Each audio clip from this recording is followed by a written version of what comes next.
BBC Radio Shropshire, proud to be part of your county. Jackie Wilson, I get the sweetest feeling.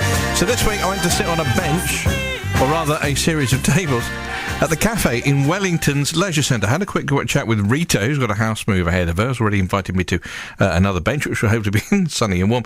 And the next guy I meet had also moved, not just geographically, but he also moved in the sense of how he viewed the world. Come on, pull a chair up. Sure. So, introduce yourself for the benefit of the people listening. All right. My name is Mani. Yeah. My name is Mani. I live in Wellington and been living in Telford for the past 2.5 years or so. Oh, right. Yeah. Definitely enjoying it. Yeah. I used to be in London. Yeah. It's much quieter. Yes. And I like it a lot here. What brought you to Wellington from London? Work. It was work. Right, yeah. So I got work in Capgemini here. Yeah, oh, right. Yeah. Oh, I see. And did you choose Wellington for a particular reason, or was it just convenient, or was there anything else that kind of sold That's it right. to you? At that time, my friend was staying in Wellington. He told me it has almost all the amenities like gym and all the supermarkets are nearby. Yeah. So that's how we happened to come to Wellington. Oh, right. But I've not gone anywhere else after that. After the first 2.5 years, I've always been here. So around Wellington.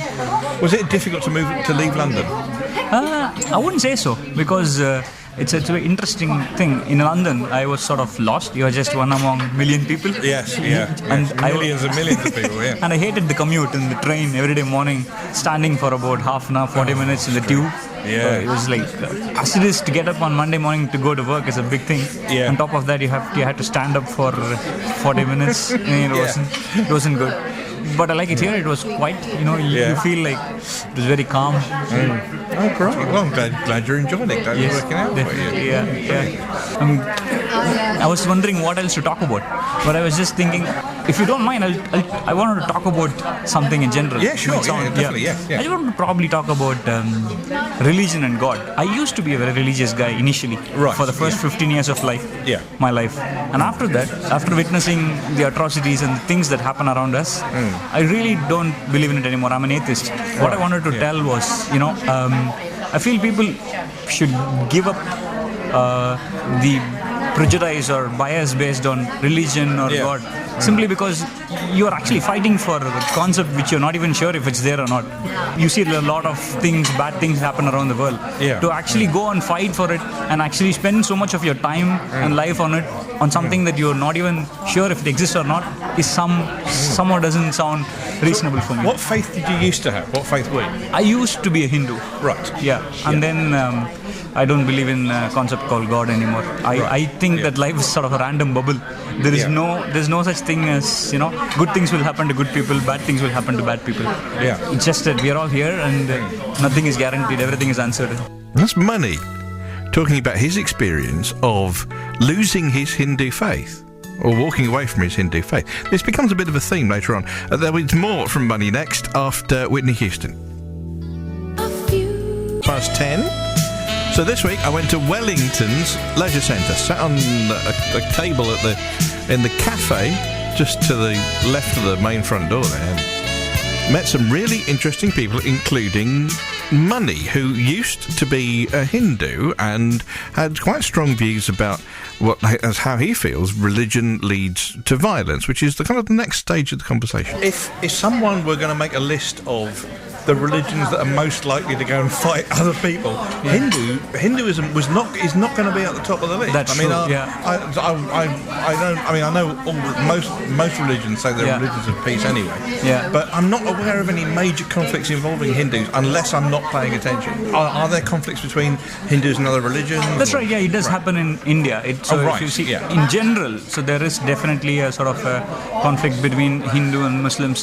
It's probably done for political reasons as well. The politicians probably themselves might, they would never want it to be settled, so that they have something to talk about, or they have an agenda to go with.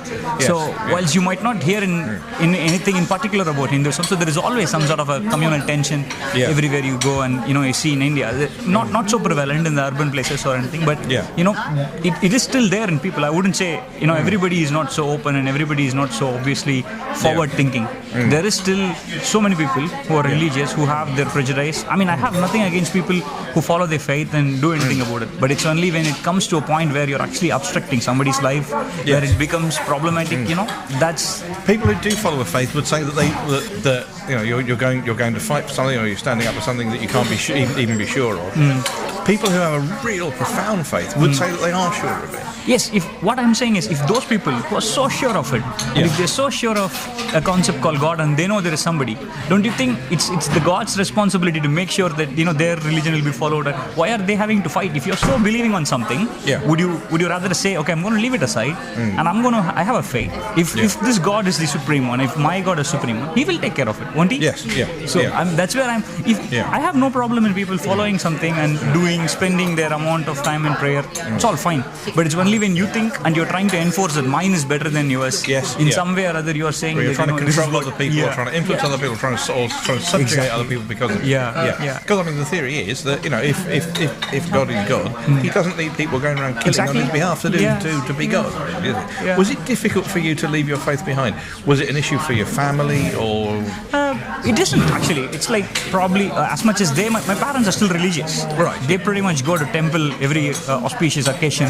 When it's even my birthday, they would go to temple and pray for myself. Oh, right. It's just that we sort of agree to disagree on that. I mean, I try to tell them that you're actually wasting a lot of time and energy and money. You wouldn't believe the amount of people who actually donate the money to the churches and the temples. I would rather go give it to a charity, because you see a direct impact of that doing something to someone's life. But actually giving it to temples is not something that I'm quite fond of. But they have been living that way for 60 years, there's 50 years. There's no way I can change it. But I try to tell my viewpoint and say that, what, you see, this has happened to somebody here. Say probably he was as good as a devoted man towards God like you. But there was nothing that stopped something happening for him. So I used to understand their thinking. I try to understand why is that they have such a firm belief and faith on it. All right. Man, it's been great to meet you. Thank you. Yes, thank you, Jim. It was a pleasure to meet you. Talk to you as well. Okay. Okay. Mani, the former Hindu who I met in Wellington on Tuesday.